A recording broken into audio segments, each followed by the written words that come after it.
Hey, yo, at this juncture, I'm starting to think that y'all just coping. You see, you feminists, see you dusty misandrists, you man-hating morons. Y'all coping. Y'all coping. This right here is another reaction video too many. Like, at this point, y'all just trying to ruin the market for foreign women overseas. Because y'all know that foreign women are just a zillion times better than y'all. Without a doubt. Yeah, like, this is cope. Y'all egos just cannot take defeat. How you get knocked down numerous times in a boxing bout and you know you on wobbly feet? You know you dazed. You know your equilibrium is shattered. You know this. But y'all still keep pushing? Oh well. Alright. It's alright. It's all good. But this is cope. One reaction video. Too many. Y'all desperate. And we know it.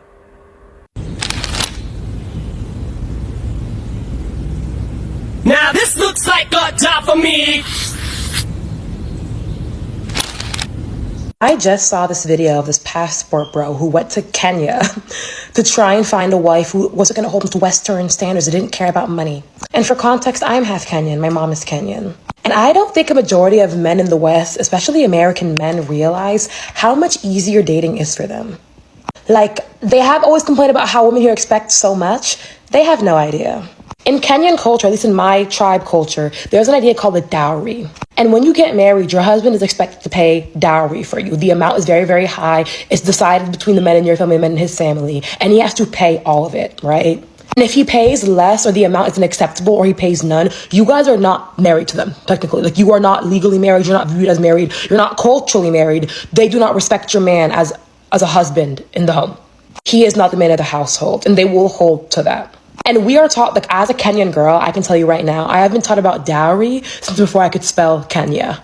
I was in first, second grade being told by my aunties and my grandma about my dowry and how important it was. I'm not critiquing whether this is a right or wrong idea and the idea of feminism, right? But it is a very real cultural phenomenon. Like, it's very real. All of my mom and her sisters married outside of Kenyan culture. My dad is Burkinabe, he's West African. One of my aunts married a man from the Middle East, and one of my aunts married a man from Europe, right? And these men all paid dowry. They all literally came, they went back to Kenya and paid dowry, very high dowry. Because if they did not do that, they were not considered husbands. They don't care about the culture you're from. They don't care about any of that. You're paying dowry. For the most part, when we talk about passport bros, since y'all always want to fixate y'all attention on us all the time, since y'all have this disturbing addiction to us, I don't know why y'all always talking about us. We're always on y'all mind. There are only 3 hot spots. 3 only. 1, 2, 3. Solo. Southeast Asia, Eastern Europe, South America.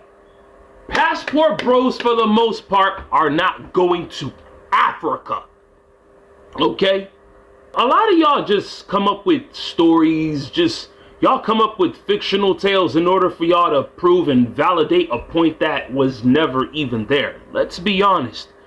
And I'm going to say it like this for the most part. The main reason why men are not going to Africa is because we do not want to get with women who look just like the ones over here in the West. Whether it's United States, whether it's Canada, whether it's in the UK, British Isles, it don't matter. We do not want to get with y'all. Okay? Stats already prove this stuff. Y'all are the least. Y'all are at the bottom of the y'all are the least picked. And I get the reason why. Okay? Talking about going to pay dowry. Shoot. I ain't paying dowry. I ain't paying dowry. Definitely not for someone like you. Looking like that. If you stop making videos condemning passport bros, your hair will probably be healthier and you'll probably have long hair. I'm talking long, silky hair. As beautiful hair as my girl over here. It's a fine day to get you some cash. It's a fine day, fine day. It's a fine day to get you some cash. It's a fine day, fine day. It's a fine day. To grind in place, hit the block on my mind made. No time to waste, I'm chasing the currency. They sit and wait for the tide to change. I go with the flow, get this cake while they ride the wave. Never wasting the beach from the heart, let it play for the streets from the start. Picking a lane in this game, been playing for keeps. And I brought a bit of the pain for my niggas slang when I speak. And I thought you came to eat, you can place. And it's plain to me that you don't feel like I feel, I wanna feel money. Yeah, I gotta get it, it's mine, ain't no time to give it. You don't feel like I feel, I wanna feel honest. Yeah, I gotta live it, survive, ain't no time to kick it. You don't feel like I feel, I know you still running. But if you feel like I feel, I know you still coming. Feel like I feel, I know you still want it. You don't feel like I feel, I feel. It's a fine day to get you some cash. It's a fine day, fine day. It's a fine day to get you some cash. It's a fine day. So the idea that a passport bro would go to Kenya to find a submissive woman who doesn't really want much. Not to mention, like, I think he's been to Nairobi 9 million times. Nairobi is just DC with only Kenyans and cows. Like, you've seen the cost of a house in Westlands or the cost of a house in Karen. You'd understand that these people are not by any means needing American money, okay? If you know, you know. Just the concept of going to Kenya, a country that holds a dowry standard, to find a low maintenance woman is crazy. I even have a story about this from my little village, right? A couple years ago, this whole drama broke out because this woman had married this man, and this man refused to pay dowry for her, and because of that, her family did not recognize him. So they got married, moved in, had kids, all of that, and her family would not recognize him as a person, as a man of the house, none of that. She ends up cheating on him. But the guy she cheats with goes to her father and says, I'm willing to pay dowry. And her parents literally supported it. They were like, yeah, no, we don't even know who that man is. Because in their heads, that was the true infidelity. Having kids with a man who couldn't pay dowry, that was like, they literally disowned her. Like, that is how intense our culture is about dowry. I don't think a majority of men in the West understand how easy it is here. Like, even the concept of, like, the bride's family paying for the wedding. Like, my mom, when she found that out, she was shocked. Because your son is taking this woman. Your son is taking her from her family. Why would they pay for their child to be taken? Like, you know what I mean? Like, to her, it was just like, he's taking her, she's taking his last name, she's having his children. Why would she pay for that? My parents came to America in the 80s. Like, they had a very hard time understanding dating culture over here. And my dad says all the time, like, it is so much easier for American men to date because they don't have to bring any dowry, they don't have to pay for a wedding, they don't have to really do anything. And they can still date. We are still arguing about 50-50 and men paying for dates. Like, we're at that place. The fact that this man went to Kenya, yeah, I'm not shocked he had a horrible time. I'm not shocked at all. Let's just say that what she's saying is true, right? Yo, brother, if you watching this video, follow our path. You know what I mean?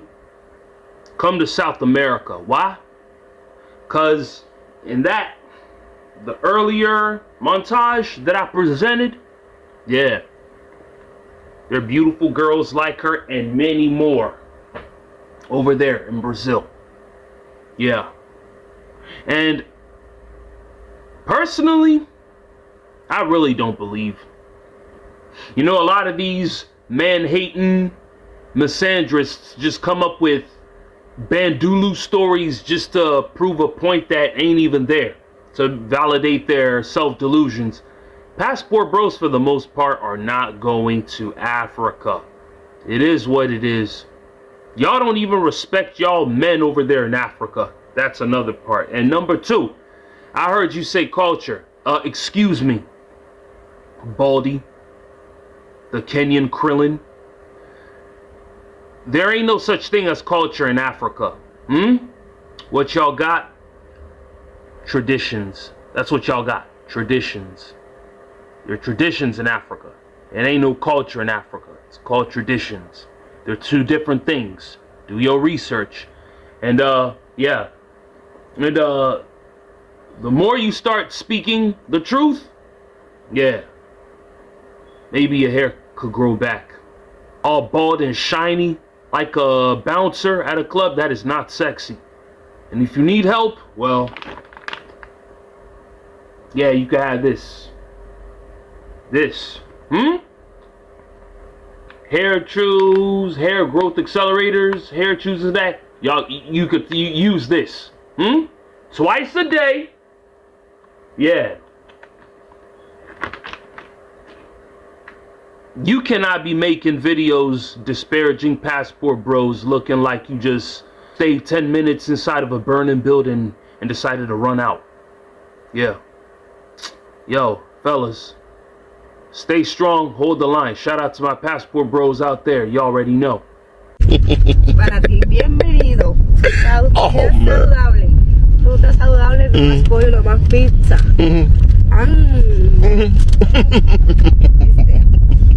Don't forget to like, comment, share, subscribe. And I'll see y'all on the next one. Eu amo muito Brasil. Sydney, is Carolina. Would like to say welcome to Rio, and we are looking forward to have you here. Have a good time. And cheers, bro! Passport bros for life. Mwah.